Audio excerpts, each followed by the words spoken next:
안녕하세요. 여러분은 서러운 기억이 있으신가요?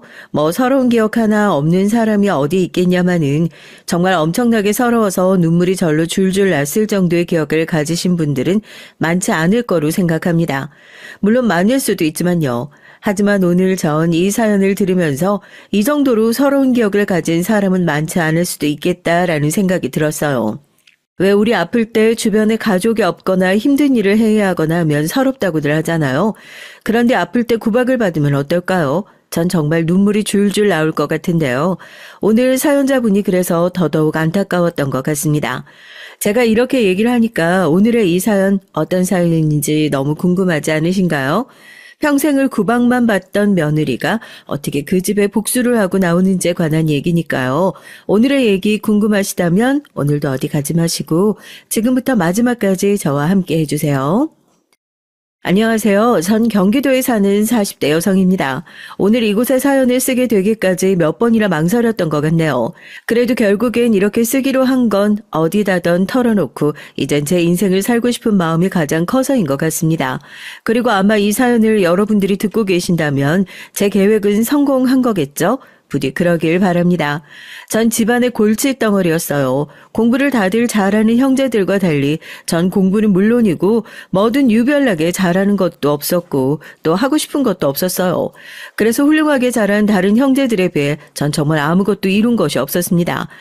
사고 치거나 한 건 아니었지만 전 그 존재 자체가 부모님에겐 조금 창피한 그런 딸이었어요. 네가 가정 형편이 어렵냐 아니면 부족한 게 있냐? 그런데 왜 이렇게 뭐 하나 제대로 할 줄 아는 게 없이 자란 게 부끄러운 게 아니냐? 늘 그런 말을 들으면서 자랐기 때문에 주눅이 조금 들어있기도 했고 말이죠. 잘난 가족들 옆에 저 같은 사람들 늘 기가 죽고 또 소심해지는 법이거든요. 그렇지 않은 분들도 물론 있을 수 있겠지만 전 그랬습니다. 시집도 굉장히 늦게 갔어요. 제가 40이 넘었는데 결혼한 지 5년 정도밖에 되지 않았거든요. 과거형이 된 건 지금은 이혼했기 때문입니다. 오늘 제가 들려드릴 얘기는 제가 이혼을 하게 된 과정에 관한 얘기거든요. 앞서 얘기했듯 전 집안의 골칫덩어리였어요. 저거 시집이라도 빨리 보내야 되는데. 우리가 능력이 되는데 뭘 굳이 보내려고 해요. 억지로 보낼 필요 없어요. 다 늙은 노처녀 하는 일도 제대로 없이 부모랑 같이 살면 사람들이 얼마나 손가락질하는 줄 알아? 빨리 보내야지. 무슨 소리라는 거야? 더 늦으면 제 뒷자리도 보내야 할 판이구만. 부모님은 매일같이 제 문제로 싸웠습니다. 전 그 모습을 가까이서 보면서 더더욱 제가 이 집의 흠이라고 느끼게 됐고 말이죠. 그래서 결혼을 하고 싶었어요. 2가지 이유로 말이에요. 더 이상 부모님의 흠이 되고 싶지 않다는 것과 또 그 집에서 벗어나고 싶은 것 말입니다. 그래서 선이라는 선은 다 봤어요. 그러던 중 만나게 된 게 바로 남편이었습니다. 사람이 참 순해 보였거든요. 그래서 마음이 갔죠. 제가 선을 봤던 대상 중에 조건은 좋은 편은 아니었음에도 불구하고 말이죠. 부모님이 재력이 조금 있으신 편이다 보니 제가 별다른 능력 없어도 선자리는 꽤 괜찮은 편이었거든요. 그런데 하나같이 사람들이 너무 노골적이었습니다. 저희 집 돈을 바라는 태도가 말이에요. 그런데 남편은 아니었습니다. 은영 씨는 무슨 영화를 좋아하세요? 무슨 영화를 좋아하는지, 무슨 책을 좋아하는지 그런 것들을 진심으로 궁금해해 준 사람이었어요. 그리고 웃는 모습이 참 해가 없어 보였습니다. 그래서 이 사람이다. 이 사람이라면 내가 행복하게 살 수 있겠다 하는 생각으로 했던 거고요. 지금은 첫인상 같은 건 중요하지 않다는 걸 너무나 잘 알게 됐지만요. 아무튼 그렇게 만난 남편은 연애하는 기간에도 정말 저에게 잘했어요. 아버지는 늘 저를 무시했는데 그 남자는 절 진심으로 존중해주는 것만 같았거든요. 그래서 결혼해야겠다 생각했던 것 같습니다. 아이고 이런 복덩이가 우리 집에 굴러 들어오다니 그냥 내가 복이 많네 많어. 그리고 결혼하기로 하고 처음으로 남편의 집에 인사를 갔을 때 시어머니의 첫인상도 너무나 좋았거든요. 그래서 다른 걱정이나 고민을 하지도 않았던 것 같아요. 물론 그 와중에도 아버진 제 결정을 마음에 안 들어 하시긴 하셨습니다. 의사, 변호사 그렇게 소개를 많이 해줬는데 겨우 고른다는 놈이 너는 눈도 났냐? 뭐 하나 마음에 드는 구석이 없다 없어? 그러면서도 허락하긴 하셨어요. 제 나이도 나이지만 그냥 한시라도 빨리 절 치워버리고 싶으셨던 것 같아요. 그리고 전 그 마음을 잘 알고 있었고 말이죠.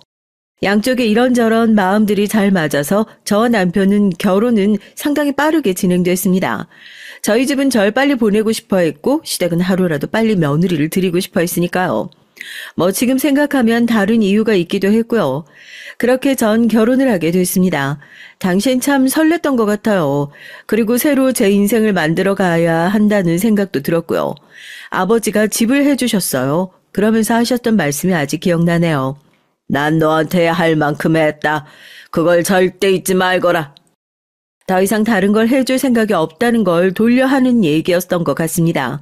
나름대로 비싼 집을 해주시고 그리고 당시에 남편에게 차를 뽑아주고 시댁에 이사를 할 수 있게 도와준 것, 그게 아버지가 제가 결혼을 할 때 해주신 일이었어요. 아이고, 복덩이가 들어와서 그냥 내가 이런 호사를 다 누리고. 당신이 우리 집 보배야 보배. 남편과 시어머니는 그런 걸 굉장히 많이 감사해하는 듯 보였습니다. 그 이후로 더 이상 저희 집에서의 지원이 없다는 걸 알게 되고 태도가 완전히 달라졌지만 말이죠. 시어머니의 태도가 처음으로 달라진 건 다름 아닌 도련님이 장가를 갈 때 일이었어요. 아버님께 그 도움을 좀 요청드려 볼 수는 없겠니? 네? 무슨 도움이요? 아이 그래도 네가 결혼하고 시댁에서 처음 치르는 혼사인데 조금 성의 표시를 하시진 않을까 싶어서 사실 이런 얘기 먼저 꺼내기 전에 뭔가 말이 있을 줄 알았는데 굉장히 놀랐던 것 같네요. 전 그런 기대를 그렇게 노골적으로 표현할 거라고는 상상조차 못했거든요. 결혼할 때 집도 저희 집에서 해왔고 남편의 차와 그리고 지금 시댁 어르신들이 사는 집도 저희 아버지의 도움으로 옮긴 거였어요. 그리고 시어머니가 식당을 하셨는데 그걸 확장 공사한다고 할 때도 제가 저희 엄마한테 부탁을 해서 조금 도와드렸었고요. 그런데 또 그걸 바라시더라고요. 아버지한테요? 그래, 한번 말씀드려봐라. 너무 당황스러워서 그 자리에서 바로 거절은 못했죠. 하지만 아버지에게 물어볼 생각도 하지 못했습니다. 결혼하고 나서도 계속 부모에게 손을 벌리냐며 보다 마나 보나 마나 결혼하고 나서도 계속 부모에게 손을 벌리냐며 보나 마나 한 소리를 들을 게 뻔했거든요. 그래서 그냥 아버지에게 물어보지도 않고 시어머니에게 말했어요. 그건 좀 힘들 것 같아요. 저희 집도 요즘 사정이 안 좋은가 봐요. 그렇게 거짓말을 했죠. 그런데 전 봤습니다. 순간적으로 시어머니의 표정이 확 구겨지는 걸 말이죠. 사람이 한순간에 표정이 그렇게 바뀔 수 있는 거였더라고요. 아예, 정말 한 푼도 못 도와주신다니? 버럭 소리를 지르시더라고요. 전 당황해서 말까지 더듬었던 기억이 납니다.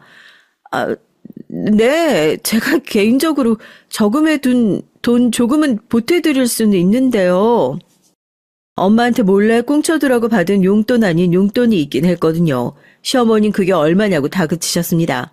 그 와중에도 전 다른 얘기를 할 수는 없다는 생각하고 조금 줄여서 얘기를 하긴 했어요. 하지만 그것도 큰 돈이었거든요. 1억? 1억으로 어떻게 결혼을 시켜? 아니 정말 뻔뻔하고 어이없지 않습니까? 자기 아들 결혼시키는데 며느리 집안에서 도움을 바라는 것도 모자라서 도움을 줄 수 없다고 하니 며느리 돈을 가져가려고 하면서 1억이 적다고 소리를 지르는 건 말입니다. 제가 놀라서 당황한 얼굴로 시어머니를 바라봤어요. 시어머니는 한숨을 땅이 꺼져라 쉬시더니 이러시더라고요. 그래, 아휴, 그러면 뭐 그거라도 일단 줘야지. 그 집에 큰 소리 떵떵거리고 쳐놨는데 큰일이네, 그래, 아휴. 이러면서 이런 말도 덧붙이셨습니다. 뭐 하나 봐줄 거 없는 며느리 집안에 돈만 보고 들여놨더니만, 이럴 때 써먹지도 못하고, 아이고. 이렇게 말이죠. 보란 듯이 저 들으라는 듯 말입니다. 전 그날 엄청나게 충격받았던 것 같아요. 결혼하고 나서 새로운 가족을 만나고 이젠 행복하게 제 인생을 살 거로 생각했었는데 그게 아니었던 겁니다. 저는 또 다른 감옥에 걸어 들어온 기분이었어요. 그날부터 시어머니의 괴롭힘이 시작됐거든요. 뭐 신부 수업이네 뭐네 했지만 그건 명백하게 괴롭히는 것이었습니다. 지금 생각해도 말이죠. 오늘부터 식당 나와서 일하거라. 네? 아, 내는 무슨 내야? 아니, 넌 그럼 아무것도 안 하고 놀고 먹으려고 했니? 사람이 밥값이라는 걸 해야 될 거 아니야? 너희 집안에서 이제 따로 뭘 주지도 않는데 그러면 네가 내 일 돕는 거 말고 무슨 수로 밥값을 하겠니? 너 뭐 다른 거 할 수 있는 거 있어? 그 말에 아무런 대꾸도 한번 하지 못하고 시어머니의 가게 일을 도와야만 했어요. 뭐 사실 거기까진 저도 그럴 수 있다고 생각했거든요. 집에 아무것도 안 하고 있으니 시어머니가 하시는 일을 도울 수 있죠. 하지만 시어머니가 절 대하는 태도는 며느리를 대하는 태도도 그냥 직원을 대하는 태도도 아니었어요. 너 대체 할 줄 아는 게 뭐니?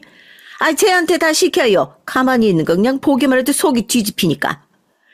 말 그대로 시어머니는 제가 가만히 있는 꼴을 보지 못하셨어요. 왜 사람이 너무 미우니 그런 거 같더라고요. 제가 조금만 쉬고 있어도 그게 오래 쉰 것 같고 조금만 실수를 해도 그게 더 크게 보이고 말이죠. 전 시어머니에게 어느새 그런 사람이 되어 있던 겁니다. 하루아침에 달라진 시어머니의 태도를 남편에게도 얘기한 적이 있어요. 제가 왜 얘기를 안 했겠어요. 하지만 돌아온 남편의 반응과 대답이 너무나 충격적이었습니다. 어머니 입장에선 그러실 수도 있지. 뭐라고? 어머니는 당신 집안이 대단히 부자인 줄 아셨고 그래서 우리 집을 많이 도와줄 거로 생각하셨는데 그게 아니니까 실망하실 수 있는 거지. 솔직히 말해서 당신 나이도 많고 며느리감으로 1등은 아니잖아. 그런데 왜 그렇게 좋아하셨겠어? 너무나 당연하게 그런 얘기를 하는 남편에게 충격받아 멍하게 있다가 제가 되물었어요. 당연히 가장 되묻고 싶었던 말이었죠. 내가 결혼할 때 이 집도 우리 아버지가 해줬고 당신이 타고 다니는 그 차도 그리고 지금 어머님이 사시는 집 넓혀가는 것도 도와주셨는데 그걸로도 모자라다는 거야? 뭐 모자랐다기보다 어머님은 더 바라셨을 수도 있다는 거지. 그리고 어머님 식당 공사할 때도 내가 우리 엄마한테 부탁해서 돈 보내드렸어. 아, 그런데 지금 당신이 그걸 하나하나 다 세고 있었다는 거야? 세고 있었던 게 아니라 어머님이 그렇게 말씀을 하시니까 나도 어이가 없어서 생각이라는 걸 해본 거잖아. 그게 다 세고 있는 거지. 나 정말 당신한테 많이 서운하다. 대래 남편이 저에게 버럭 소리를 지르면서 엄청나게 화를 내기 시작한 겁니다. 말꼬리를 잡아가며 그렇게 하나하나 다 뭐라고 하는데 저 뭐라 반박할 수가 없겠더라고요. 너무 어이가 없고 기가 차서 말이죠. 하지만 그럼에도 불구하고 이혼할 생각은 꿈도 꾸지 못했어요. 너는 이제 그 집 귀신 된다 생각하고 조용히 살아. 알겠어? 당신은 애한테 무슨 그런 말을 해요. 살다가 도저히 못 살겠다 싶으면 안 살 수도 있는 건데. 요즘 같은 세상에 뭐 이혼이 대단한 흠이라고. 당신 미쳤어? 안 살기는 뭘 안 살아.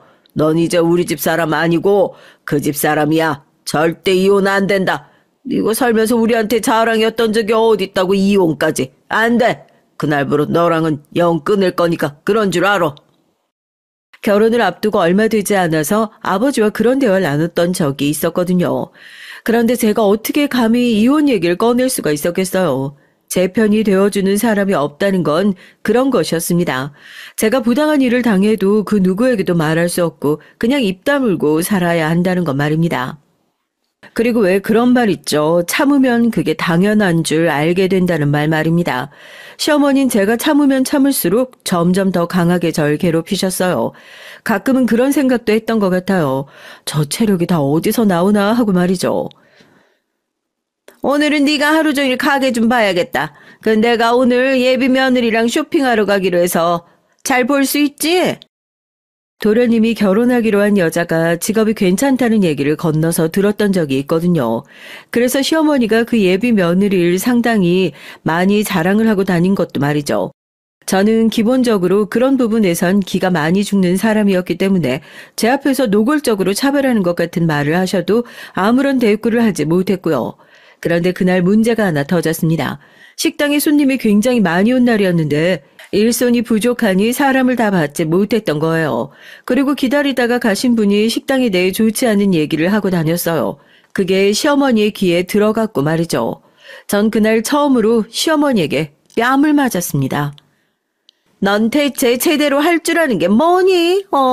먹고 자고 싸는 거 말고 뭘 할 줄 아는 거야? 어떻게 그 돈 많은 집안에서 너 같은 딸내미를 낳고 기를 수가 있었던 거니? 응? 전 아무런 대꾸를 하지 못했어요. 맞은 것도 충격적이긴 했지만 그 말은 제가 저희 아버지에게 매번 들었던 말이었습니다. 그래서 더더욱 입을 꾹 다물고 그 말을 듣고 있을 수밖에 없었어요. 야, 이거 사기 결혼 아니니? 이런 하자 있는 걸 우리 집으로 보내놓고 고작 그거 주고 끝내려고? 진짜 내가 너 생각만 하면 억울해서 자다가도 벌떡벌떡 일어나. 어쩌자고 너 같은 며느리를 들여서 내가. 눈물이 주룩주룩 흘렀습니다. 아프고 슬프고 서러웠어요. 누구 하나 내 편이 되어주지 않는 그런 상황에서 그런 폭언을 듣고 있는 것이 정말 모멸감이 느껴졌거든요. 죽고 싶다는 생각이 들 만큼 말입니다. 하지만 전 그 얘기를 그 어느 누구에게도 할 수 없었어요. 남편에게 얘기를 해봤자 그러게 당신이 조금 더 잘하지 그랬어. 이런 말을 들을 게 뻔했으니까요. 이미 그런 말을 몇 번 듣기도 했고 말이죠. 사람이 그렇게 몰리고 있는데 아무도 편을 들어주지 않으면 둘 중에 하나인 것 같아요. 그냥 살기를 포기하거나 무언가 반박하기를 포기하거나 말입니다. 전 후자였습니다. 그냥 모든 걸 포기하고 가만히 인형처럼 듣고 있는 걸 택했죠. 결혼을 한 지가 언젠데 아직 임신도 못하고, 이래서 나이 든 며느리는 들이면 안 되는 건데, 아유, 내가 멍청했지, 멍청했어. 너 오늘 점심 먹지 말거라, 뭐 한 게 있다고 밥을 먹어? 너 아가리로 들어가는 거 보고만 있어도 오늘은 그냥 내가 복장이 뒤집어질 것 같아. 먹는 걸로 그런 얘기 들을 때면 그래도 눈물이 날 것 같기는 했어요. 왜 먹을 땐 개도 안 건드린다는 말 있잖아요. 그만큼 중요한 일이라는 건데 그걸로 구박을 하니까 정말 서럽긴 하더라고요. 어지간한 얘기 다 들은 상황에서도 말입니다. 나중에 안 사실이지만 제가 임신이 되지 않는 건 순전히 남편 때문이었거든요. 혼자 병원에 가봤을 땐 아무런 문제도 없다는 얘기만 들었었어요. 저도 반신반의했는데 나중에 알고 봤더니 남편이 무정자증이었습니다. 지금 생각해도 어이가 없네요. 그렇게 본인 탓은 아니라던 남편과 남자가 무슨 산부인과에 가냐며 고래고래 소리를 지르셨던 시어머니를 생각하면 말입니다. 지들 문제인지도 모르고요. 뭐 이러나 저러나 지금 와서 돌이켜 생각해보면 저와 남편 사이에 아이가 없는 것이 정말 다행인 셈이죠. 이렇게 헤어지게 된 것도 뭐 그 이유가 되긴 하겠지만 그런 아빠와 그런 할머니는 없는 게 나은 거잖아요. 아무튼 전 그런 취급을 받으면서도 살았어요. 그러니 시어머니랑 남편이 그 선만 넘지 않았다면 전 그냥 인형처럼 다 참아내며 살았을 겁니다. 뭐 그러고 살다가 화병으로 죽었을지언정 말이죠. 대체 어떤 일이 있었길래 그 호구 같은 제가 참지 못하고 시댁을 뛰쳐나오게 됐는지 궁금하시죠? 그러면 지금부터 그 얘기 한번 시작해 볼게요. 그날 오전부터 컨디션이 영 좋지 않았습니다. 전날 식당 일을 너무 과하게 해서 몸이 힘든 것도 있었지만 원래 좋지 않았던 허리가 말썽이었거든요. 오전에 식당에 출근해서 일을 하는데 아무래도 허리가 너무 아프더라고요. 그래서 조금 한가해지면 병원에 다녀와야지 생각만 하고 있었어요. 하지만 그날은 식당이 굉장히 바빴거든요. 그래서 정말 정신없이 일을 하다가 순간적으로 허리를 삐끗했습니다. 무거운 걸 자꾸 들다 보면 그렇게 될 수 있잖아요. 게다가 전 원래도 허리가 그날따라 더 좋지 않은 상태이기도 했고 말이죠. 허리를 삐끗해 보신 분들이라면 아시겠지만 순간적으로 숨이 쉬어지지 않을 것 같은 기분이 들어요. 그리고 움직일 수가 없어요. 눈물이 나게 아프고 서지도 앉지도 못하는 상황이 되잖아요. 전 그 와중에도 그릇이 깨지지 않게 바닥에 내려놓고 숨을 몰아쉬고 있었습니다. 제 안색이 너무 좋지 않았던 건지 직원 하나가 다가와서 물었어요. 괜찮으세요? 얼굴이 하얗게 질렸는데 병원 가봐야 되는 거 아니에요? 전 고개를 끄덕이면서 옆에 벽을 잡았습니다. 그리고 숨을 몰아쉬었어요. 그리고 그 장면을 시어머니가 봤고요. 우리 두 사람을 향해 걸어오시는 게 보였습니다. 얘 여기서 왜 이러고 있어? 원래 오늘 오전부터 허리가 아프다고 계속 그러셨는데 지금 무거운 거 드시다가 삐끗하신 것 같아요. 숨도 못 쉬시는데 당장 병원에 가보셔야 될 것 같은데. 시어머니도 허리를 삐끗해본 적이 있으니 아셨을 겁니다. 그게 얼마나 참지 못할 고통인지 말이에요. 그리고 어떻게 노력한다고 참아지는 게 아니라는 것도요. 당장 병원을 가든 쉬든 해야 하는 것도 말입니다. 하지만 시어머니는 표정 하나 바뀌지 않고 이렇게 대답했어요. 그게 뭐? 전 순간 멍해지는 기분이 들었던 것 같아요. 그리고 동시에 든 생각은 저 사람이 정말 악마 같다 하는 생각이었습니다. 제 눈엔 그 순간 시어머니가 그렇게 보였거든요. 어머니, 제가 지금 움직이질 못할 것 같아서 그러는데 병원 잠시 다녀와야 할 것 같아요. 정말 못 움직이겠어서 그래요. 제가 우는 소리를 하며 그렇게 말했습니다. 어쩌면 살기 위해서였던 것 같아요. 그런 상황에서 일을 하다가 정말로 제 허리가 나갈 수도 있다는 생각이 들었으니까요. 하지만 저를 바라보시는 시어머니 얼굴엔 변화가 없었습니다. 아무 문제 없다. 누구는 허리 안 뼈본 줄 아니? 그 정도 아니라는 거 아니까 꾀병 부리지 말고 나중에 식당 일 끝나면 가. 이게 어디서 잔머리를 굴려? 지금 식당 바쁜 거 안 보여? 무슨 용기가 났는진 아직도 모르겠어요. 다만 그 순간 내가 살려면 이곳을 나와야겠다는 생각만 들었습니다. 이곳에 계속 있다간 정말 죽을지도 모르겠다는 생각이 들었거든요. 제가 죽어도 그 누구도 신경 쓰지 않을 것 같다는 생각도요. 서러운 것도 서러운 것이었지만 그 생각이 너무 드니까 무서워서라도 더 이상 그곳에 있을 수가 없더라고요. 전 눈물이 가득 고인 채로 허리를 부여잡으며 시어머니를 향해 말했습니다. 저 지금 당장 병원에 가봐야 될 것 같아요. 그리고선 절뚝이며 식당을 빠져나갔어요. 뒤로 시어머니가 뭔가를 던지는 듯 우당탕 하는 소리와 함께 욕설 섞인 고함 소리가 들려왔습니다. 너 진짜 거기 안 서? 내가 너 가만히 둘 줄 알아? 이 아이년아! 하는 소리 말입니다. 전 울면서 그대로 식당을 나와 근처의 한의원으로 갔죠. 그리고 그곳에서 치료를 받았습니다. 그런데 그 병원에 제가 있다는 걸 어떻게 알았던 건지 시어머니가 찾아왔더라고요. 그리고선 저를 보고 머리채를 잡았어요. 분이 안 풀리신 모양이었습니다. 씩씩거리며 들어오셨었거든요. 네가 나한테 죽으라고 아주 환장을 했지? 어르신 지금 이분 환자세요. 환자는 무슨 인연이가 보나마나 꾀병이요. 어? 내가 알아. 아니 정말로 허리가 삐신 게 맞다니까요. 시어머니와 간호사는 한참을 실랑이 했습니다. 그러는 와중에도 시어머니는 잡은 제 머리채를 놓지 않았고요. 마지막엔 그 간호사의 말에 제 머리를 내팽개치듯 놓고 이렇게 말했습니다.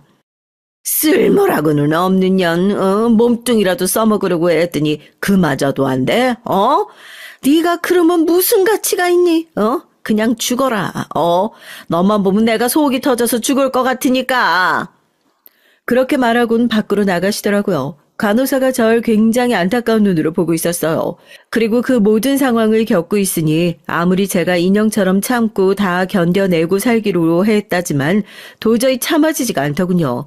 아마 제 얘기를 들으시고 계시는 분들이라면 다 제 말에 동의해 주실 거로 생각합니다. 여전히 아픈 허리를 부여잡고 엉엉 울면서 밖으로 나왔어요. 근데 갈 곳이 없더라고요. 집으로 갈 수는 없었습니다. 그렇다고 친정으로 갈 수도 없었고요.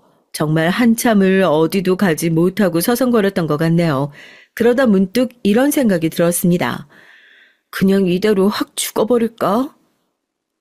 그리고 그런 생각을 하고 있을 때쯤 남편에게서 전화가 왔어요. 전 한참을 망설이다가 받았습니다. 받자마자 남편은 저를 향해 소리를 질렀어요. 당신 미쳤어? 전 그때도 울고 있었기 때문에 울면서 대답했죠. 내가 뭘 했는데? 이러다가 다짜고짜 식당 나갔다며. 엄마가 오늘 얼마나 고생하셨는지 알아? 내가 왜 식당 나갔는진 들었어? 뭐? 병원 간다고 갔다며. 근데 그 얘기를 듣고서도 나한테 이렇게 전화해서 화내는 거야? 어디 아프냐는 말은 안 물어보고 내가 오죽 아팠으면 도중에 나와서 병원을 갔겠어. 당신 나 몰라? 그동안 제가 어쩌고 살았는지 가장 잘 아는 인간이 제가 오죽하면 얼마나 아팠으면 거길 그러고 나와서 병원을 갔을까 생각하고 걱정하기보단 그런 생각을 단 하나도 하지 않고 그저 화만 나는 게 너무 상처가 됐어요. 그리고 그 순간 이런 생각도 들었고요. 이제 이 남잔 더 이상 내 남편이 아니다 하는 생각 말입니다. 그리고 남편은 그 생각에 확신을 주는 말들을 계속해서 뱉어냈어요. 아프면 뭐 얼마나 뭐가 그렇게 대단히 아프다고 어? 식당 일하는 와중에 나가 손님이 그렇게 많은데 그건 어머님 엿 먹어봐라 뭐 그런 거 아니야? 당신 복수하는 거 아니냐고. 웃음이 나올 것만 같았습니다. 복수를 뭐 이렇게 해? 당신 진짜 복수가 뭔지 몰라서 하는 말이야? 뭐? 나 이제 안 참아. 나 이제 이러고 안 살아.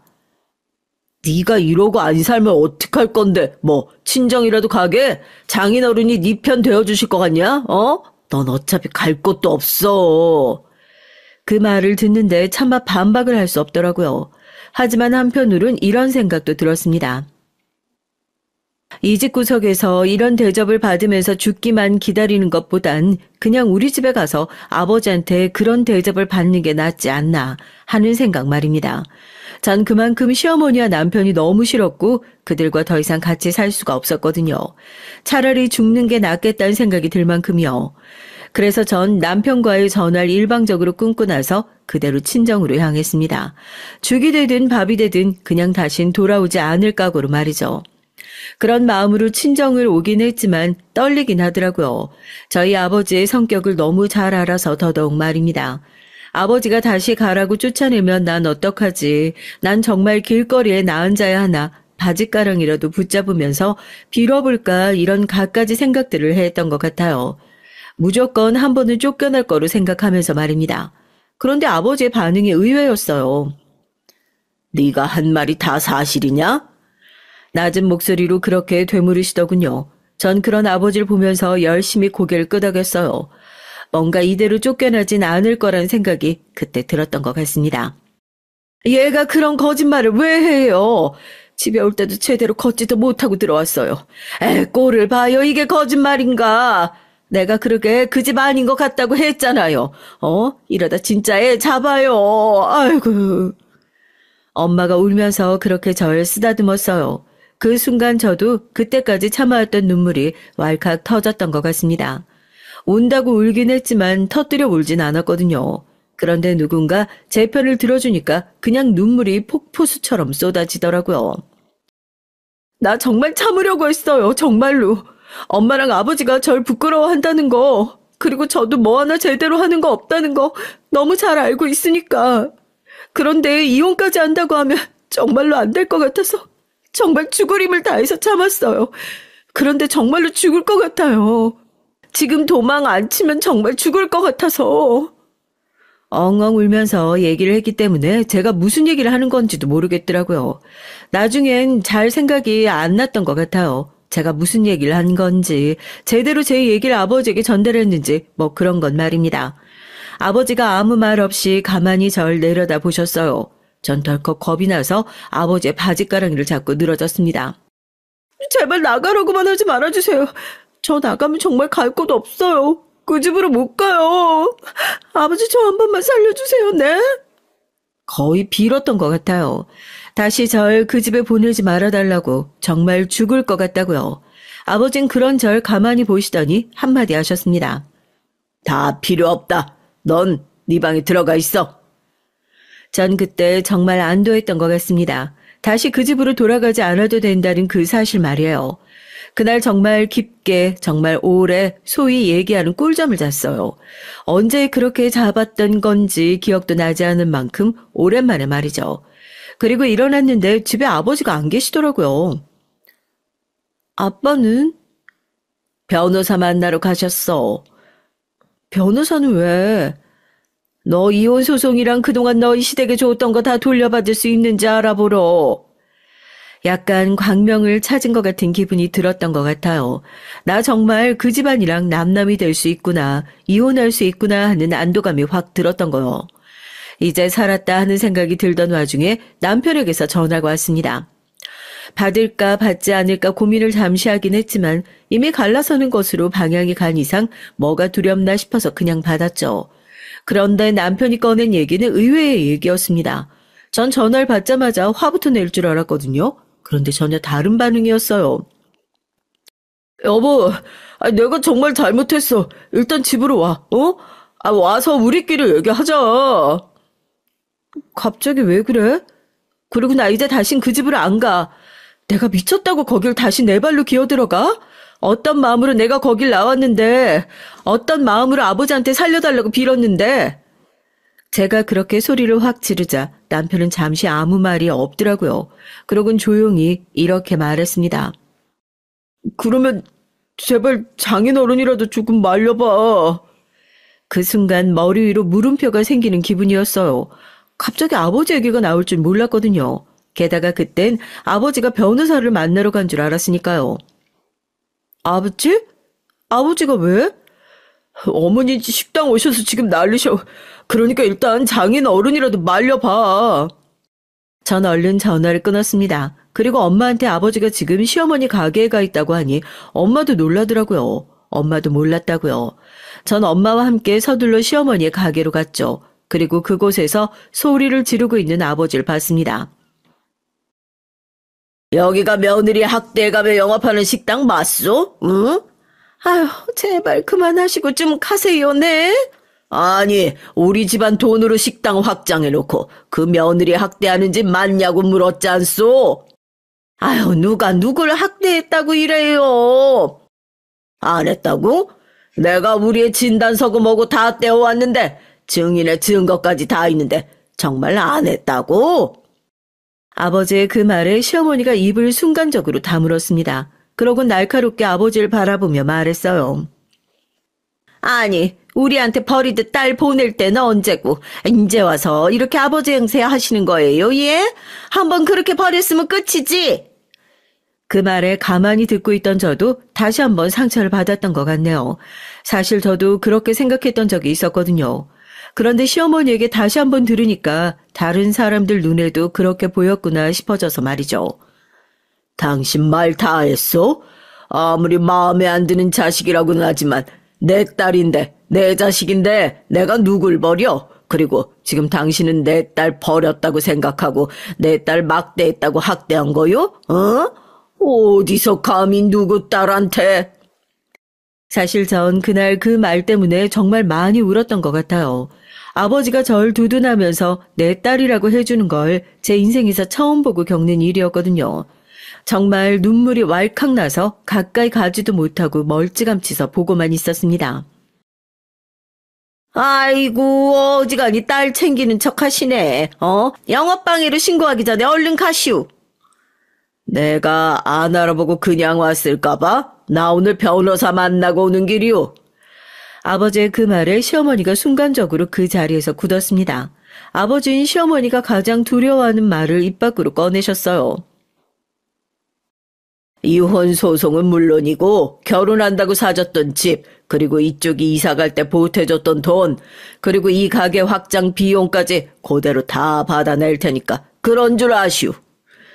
시어머니는 상당히 놀라서 말까지 더듬더라고요.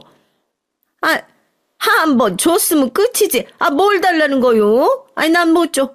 내 돈이야. 법적으로는 다 받을 수 있다니까 어디 한번 두고 봅시다. 그런 하자투성이인 며느리를 보내놓고 어디서 우리한테 돈을 돌려달래? 우리도 사기 결혼의 피해자라고요. 시어머니의 말도 안 되는 말들을 해가며 악을 썼어요. 하지만 이미 그 얘기를 듣고 있던 주변의 사람들이 수근거리면서 하나둘 나서기 시작했습니다. 하긴 이 아줌마 평소에 며느리한테 하는 거 보면 좀 무섭긴 했어. 그치? 우리가 볼 때마다 뭔가로 혼내거나 혼이 나고 있었으니까. 처음엔 우리도 며느리가 일을 잘 못하나 보다 했는데 그것도 아니었고. 그러니까 오히려 며느리만 있을 땐 오는 게 마음이 편하다니까? 손님들이 하나둘 그런 얘기를 하기 시작하니 시어머니 얼굴이 벌겋게 달아오르더라고요. 화가 나는 건지 부끄러운 건지 모르겠다고 생각했는데 곧 화가 난 거였다는 걸 알 수 있었습니다. 시어머니가 손님들을 향해 소리를 버럭 지르기 시작했거든요. 자기 무덤을 스스로 판다는 거죠 뭐.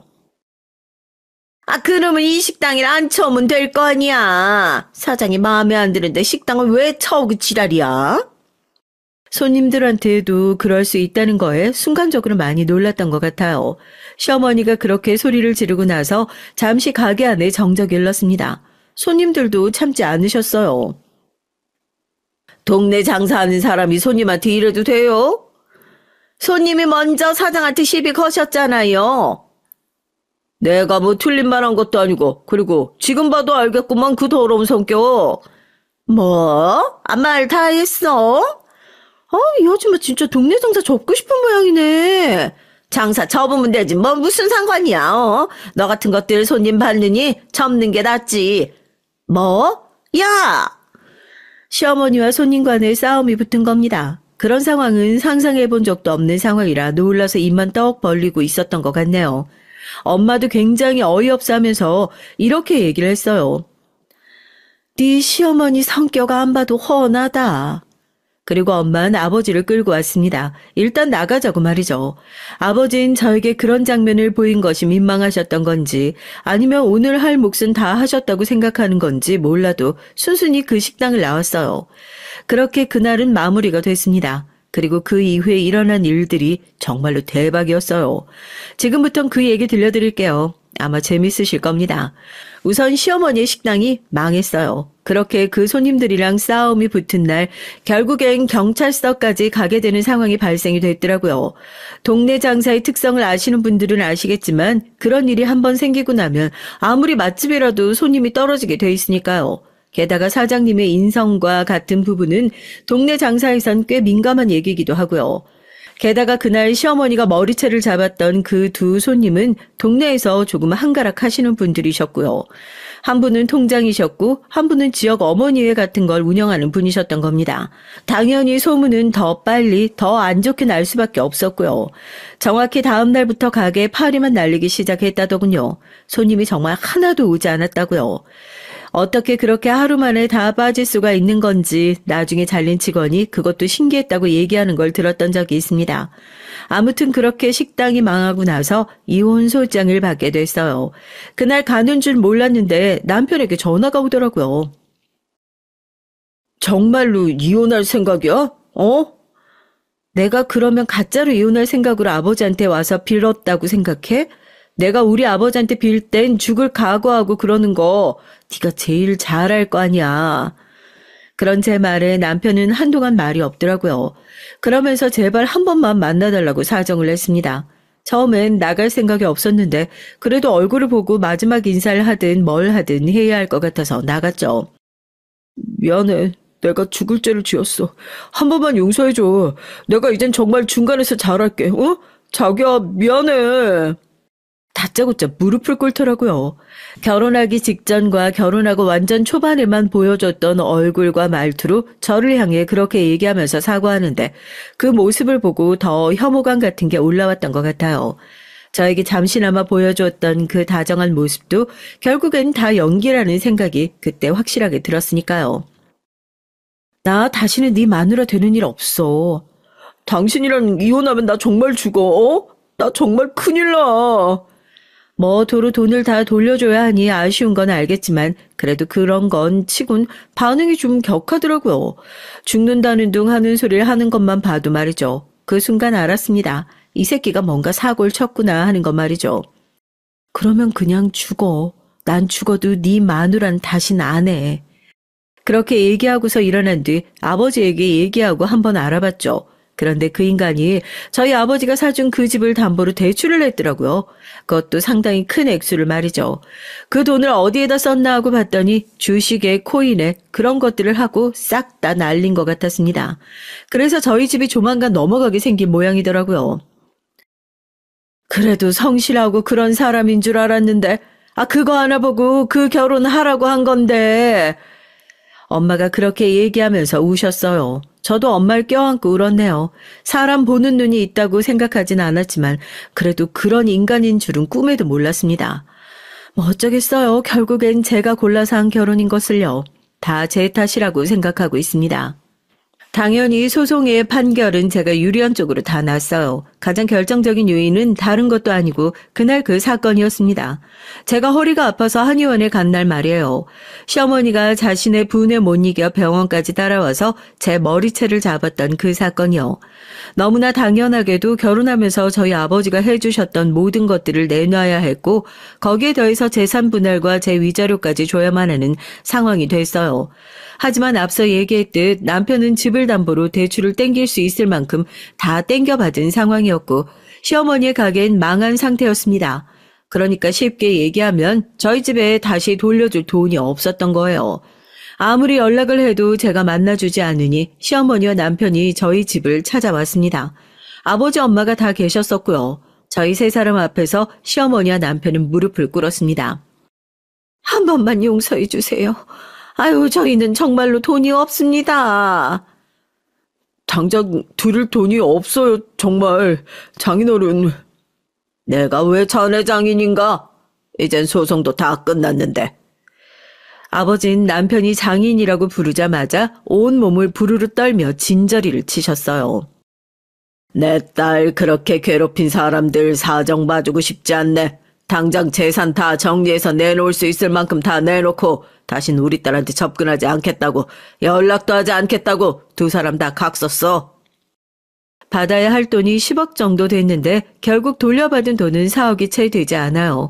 그나마도 집 정리하고 남편이 남의 돈, 없는 돈 다 긁고 시댁이 현재 사는 집 팔아서 다시 작은 집으로 들어가면서 겨우겨우 마련한 돈이었다고 했습니다. 돈으로 혼주를 내주는 것도 중요하긴 했지만 전 다신 그 사람들의 얼굴을 보고 싶지도 않았고 아버지도 그런 제 마음을 아셨던 건지 그것만 받고 더 이상 제 옆에 나타나지 않겠다는 각서까지 쓰는 걸로 하고 정리를 했어요. 그렇게 전 남편과 이혼하게 됐습니다. 그리고 얼마 지나지 않아서 도련님의 결혼이 깨졌다는 소식을 들었어요. 시어머니에 대한 소문이 상대방 쪽 집안까지 퍼진 모양이었어요. 그런 시어머니가 있는 집안에 절대 딸을 보낼 수 없다고 그쪽 집안 어르신들이 길길이 날뛰시는 바람에 결혼이 취소됐다고 하더라고요. 시어머니는 본인이 스스로 나서서 자신의 아들의 앞길을 막은 셈이 된 겁니다. 그리고 남편은 퇴직금까지 중도에 정산받아서 다시 주식을 하다가 그마저도 다 잃었다고 했습니다. 시아버지와 연을 끊느니 마느니 집에서 쫓아내겠네 어쩌냐면서 엄청나게 크게 다퉜다고 하더군요. 그리고 지금은 얌전히 회사에 다닌다는 얘기를 들었어요. 하지만 한 번 그런 일이 터진 사람은 두 번, 세 번 터진다는 걸 전 너무나 잘 알고 있기 때문에 결국엔 본인 인생을 본인이 말아먹게 될 거라고 생각하긴 해요. 시어머니는 동네를 바꿔서 다시 식당을 열었다고 했습니다. 하지만 어디 지역 자체를 벗어난 건 아니었기 때문에 금방 소문이 다시 났다고 해요. 무엇보다 시어머니에게 머리채를 잡혔던 그 2명의 손님이 정말 끝까지 따라다닐 태세로 시어머니의 가게에 대한 소문을 계속 냈다고 했습니다. 불쌍하진 않아요. 스스로 그렇게 만든 건데 업보죠 뭐. 그 뒤로 전 잘 지내고 있어요. 많은 분들이 가장 걱정하실 게 바로 아버지와의 관계라고 생각하실 것 같네요. 그래서 그 얘기 조금 해볼게요. 아버지는 한동안 저에게 아무 말도 하시지 않으셨습니다. 아마 그 일로 제가 아주 힘들거나 상처받게 되어 꺼내기가 조금 그러셨던 것 같아요. 시간이 조금 지나고 어느 날 저에게 이렇게 말씀을 하시더라고요. 하고 싶은 게 있으면 진지하게 한번 생각해봐라. 라고 말이죠. 아버지에겐 처음 듣는 얘기였습니다. 항상 아무것도 안 한다고 혼이 났고 할 줄 아는 게 없다고 꾸지람을 들었지 하고 싶은 걸 생각해보라는 말은 처음 듣는 말이었거든요. 그래서 정말 진지하게 생각했던 것 같아요. 그 결과로 요리를 배워보고 싶다는 결론에 도달했습니다. 시어머니와 장사할 때 물론 일이 너무 힘들긴 했지만 그건 대부분 시어머니에 의해서 오는 힘듦이었고 음식을 하고 파는 것 자체는 재밌다고 생각했거든요. 아버진 제 말을 들으시곤 오래 고민하지도 않고 요리학원을 끊어주셨어요. 그래서 요즘은 엄마와 둘이 함께 요리학원을 다니고 있습니다. 장담하건대 지금 이 순간이 제가 태어나서 가장 행복한 순간일 것 같아요. 하고 싶은 것을 하면서 아버지와 엄마에게 도움을 받고 있다는 이 상황 말입니다. 제 인생에선 처음 있는 일이거든요. 언젠가 엄마가 이런 말을 했던 게 기억납니다. 네 아버지도 정말 널 잃을 수도 있다는 걸 아신 게 아닐까? 그렇지 않고서야 저렇게 단번에 바뀔 사람이 절대 아닌데 말이다. 뭐 그렇든 그렇지 않든 그건 저에게 중요하지 않은 것 같아요. 지금 행복하고 지금 부모님과 잘 지내고 있으니까요. 물론 아버지에 대한 미운 마음이 다 풀린 건 아니지만 그건 지금부터 잘 지내다 보면 천천히 나아지지 않을까요? 전 그렇게 믿고 있어요. 제 얘기는 여기까지입니다. 들으시는 분들이 어떻게 들으셨는지 모르겠네요. 절 한심하다고 생각하시는 분들도 계실 거고 응원해 주시는 분들도 계실 거예요. 하지만 뭐든 괜찮아요. 전 지금 힘을 내서 열심히 살고 있고 앞으로도 그럴 테니까요. 마지막까지 제 얘기 들어주셔서 감사합니다. 말은 뭐든 괜찮다고 하긴 했지만 그래도 많은 분이 절 응원해 주셨으면 좋겠네요. 그런 소망을 가지고 이제 그만 얘기를 줄이겠습니다. 늘 건강하고 언제나 행복하길 기원하겠습니다. 안녕하세요. 전 이곳 유튜브를 우리 식당 직원이 소개해줘서 처음 접하게 됐어요. 이젠 저도 브레이크 타임에 꼭 찾아 들을 정도로 애청자가 됐습니다. 그런데 제 개인사를 조금 알고 있는 그 직원은 사장님도 여기에 사연을 보내보세요 하고 자주 얘기를 하더라고요. 처음엔 남 부끄럽게 어떻게 이렇게 많은 분들이 보는데 내 사연을 보내나 싶었죠. 그런데 제가 살아오면서 별의별 일들을 겪기도 했고 왠지 점점 저도 제 얘기를 써보고 싶은 마음이 불쑥 생겨나더라고요. 그리고 채널 관리자께 문의해보니까 제 이름이나 주변 사람들의 이름을 익명으로 쓸 수 있으니까 제가 전국적으로 이름이 팔리는 건 아니라 걱정 말라고 말씀하셨습니다. 그래서 제 이름부터 가족들의 이름은 제가 만들어낸 가짜 이름임을 미리 말씀드릴게요. 이제 조심스럽게 제 얘기를 시작해 보겠습니다. 전 올해 만 55살이 된 김수연이라고 합니다. 지금 서울 금호동에 거주하고 있는 요리를 사랑하는 여자예요. 제가 요리를 사랑하는 사람이라고 말씀드릴 수 있는 이유는 제 어린 시절로 거슬러 올라가야 할 것 같네요. 우리 집은 늘 음식 냄새가 진동하는 집이었습니다. 우리 엄마는 종갓집 맏며느리로 천상 여자 같은 얼굴과 작은 어깨를 하고 조곤조곤한 말씨를 가진 여성이었죠. 하지만 종갓집 며느리로서 집안의 대소사를 모두 지휘하며 치르는 모습은 마치 장군과 다르지 않았어요. 돌아가신 할아버지의 환갑잔치 땐 본가에 가서 종친회 등 손님 200분께 엄마가 손수 차린 음식을 대접해드린 기억도 있습니다. 모든 어르신이 우리 엄마를 칭찬하고 역시 김간의 맏며느리라고 치켜세워 주셨죠. 생선을 좋아하시는 할머니와 아빠를 위해 매 끼니마다 생선을 5마리씩 구우시는 일까지 힘든 내색 없이 뚝딱뚝딱 해내셨어요. 우리 엄마는 요리뿐 아니라 먹음직하게 상에 내어내는 일도 신경을 쓰셨습니다. 어떤 식재료는 금속과 맞지 않다는 이유로 그에 맞는 접시를 고르시고 음식의 맛과 영양 그리고 담음새까지 모두 허투루 하지 않는 분이셨죠. 서당께 3년이면 풍어를 읊는다고 저도 어깨너머로 엄마의 입맛과 손맛을 익힌 것은 어렵지 않았어요. 무엇보다 음식을 사랑하고 음식을 하는 과정 자체에 대한 애정을 느꼈기 때문에 제 진로는 어쩌면 당연하게 어렸을 때부터 정해져 있을지도 모릅니다. 제가 태어났을 때부터 우리 부모님은 할머니를 모시고 사셨어요. 우리 부모님은 딸인 저 하나만 낳고 그 이후로는 임신을 하지 못하셨대요. 그래서 고루하신 우리 할머니는 늘 엄마에게 아들을 낳지 못한다고 구박을 하셨습니다. 네가 우리 집안 대를 끊는구나. 어떻게든 장손을 낳아야 하지 않겠냐? 저는 왜 우리 부모님이 아들은커녕 그 이후 아이를 갖지 못했는지 자세히 모르지만 엄마의 말을 들어보면 원인은 아빠였던 걸 눈치챌 수 있었거든요. 그런데 우리 엄마는 왜 죄 없이 할머니의 구박을 받으며 모시고 살아야 할까 이해가 안 가고 가끔은 그런 엄마가 불쌍했어요. 그래도 할머니는 손녀인 날 밥도 잘 챙겨주고 아프고 열이 날 때 업어주고 잘해주시는 할머니였습니다. 가끔은 엄마 대신 할머니가 학교 운동회 날 같이 가주시고 동네 마실 다닐 때 어린 절 데리고 다니면서 이쁜 손녀 있다고 자랑도 하셨고요. 그래서 할머니에 대한 정이 적지 않게 있었죠.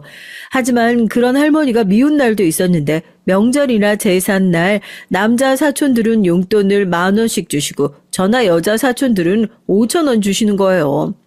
할머니, 왜 여자는 돈 조금 줘? 너나 가신 애들은 나중에 남편 만나서 잘 살 거니까 지금 돈 필요 없어. 이렇게 말씀하셨죠. 하지만 저보다 할머니에 대한 원한이 크셨던 건 우리 엄마였습니다. 시모를 모시고 30년 동안 살다 보니 그 한이 얼마나 크셨을까 싶어요. 그러던 어느 날 천사 같은 우리 엄마가 폭발하신 일이 벌어지고 맙니다. 할머니는 75세를 넘기면서부터 정신이 왔다 갔다 하시면서 치매 증상을 보이셨거든요. 치매 증상이 생기면 어린애같이 부엌 한켠에 쉬를 하셨어요. 아무리 성인용 기저귀를 채워도 어떻게든 풀러서 이를 보고야 마셨죠. 이 정도는 귀여운 수준이고요. 이상하게도 며느리인 엄마만 보면 화를 내고 쌍욕을 하시는 겁니다. 그리고 예뻐해 주셨던 손녀인 저도 밀쳐내면서 네가 내 남편 뺏어갔지 라면서 화를 내셨어요. 여자들만 보며 화를 내시는 할머니는 과거의 할아버지 바람 때문에 그러신가 하면서 어른들이 얘기하셨지만 문제는 우리 엄마가 그런 할머니를 간병하기가 너무 힘들었다는 겁니다. 몸에 손만 대도 이제는 손찌검에 마구잡이로 때리는 할머니에 폭발한 엄마는 며칠 수소문해서 찾은 요양원에 할머니를 모시고 갔어요. 요양원을 반대하신 아빠도 무시하고 정말 속전속결로 처리하셨습니다.